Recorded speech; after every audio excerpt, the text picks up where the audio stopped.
Apocalypse Daily, the 23 of May. Today maybe is a rant, and I'm okay with that. It's about basically if you're making a choice through your action that differs from a choice you're making through your words. And let's see, how do I phrase this?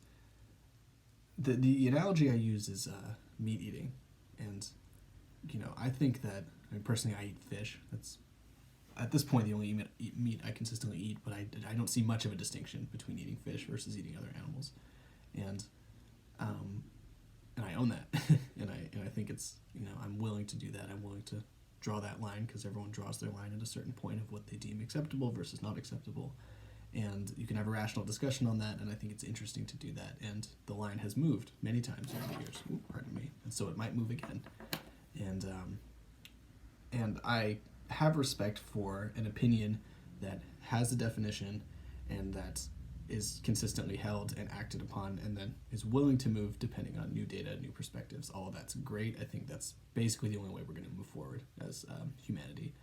But there's this tendency I notice where people will kind of agree in principle with an idea, and then they will just clearly act otherwise. And then when they're called out on it, they almost have this look on their face like, whoa, you caught me having a lack of integrity on this point. And there's kind of there's a sneakiness to that, and honestly, I'm willing to admit or to give space for the fact that it might just be unconscious, the way that if someone has bad eating habits or had a smoking habit, and they suddenly find themselves with whatever bullshit is in their hand that they're trying to stop putting in their body, and it surprises them, and I think that we need to extend that kind of perspective on behavior in regard to our beliefs, because it is so easy to have a behavior, or have a belief rather, and then to fail to translate that into action, and then to be caught red-handed and red-faced when we realize that our actions are not in alignment with what we're saying. A funny example, a friend of mine once told me a story. It's a secondhand story of, I think it was a family member of theirs who decided to go vegan, and then that night they started eating pepperoni pizza just because it showed up at the door, and they started eating it. And then someone said, "Wait, I thought you went vegan today." And then he looks down at his pizza and then goes, "Oh shit!" And so that kind of crystallizes it. I don't think it's coming from a place of malice. I think it's coming from a place of just a lack of paying attention.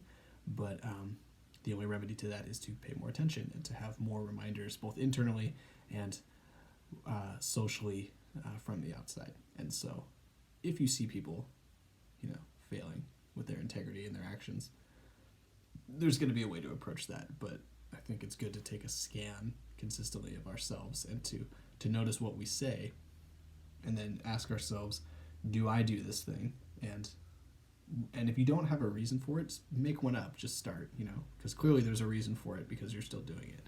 So make up a reason why you think it's okay to do something, and then tell it to someone, and then see how they respond, and you will get data. And if they respond like it's a ridiculous reason, or if like it's a great reason, then you can start the interplay there and start to consciously explore how to align one's beliefs with one's behaviors. So maybe it wasn't that toxic of a rant, but it's related to the pandemic too. If you're going out and socializing and flaunting the recommendations of our medical overlords, then I'm interested to hear your perspective. And if you're not, it's also interesting. But if you are, but you're not willing to admit that it's actually the right thing to do for you, if you just are doing it kind of without noticing and then hoping no one catches you, then shame on you. You should own what you're doing, and you should have a reason for it, even if you just make it up. And if you don't, then I would recommend introspection before proceeding at all. And feel free to call me on that same thing, because I'm sure there are places where I don't do this. And I look forward to finding those. So have at me. Thank you.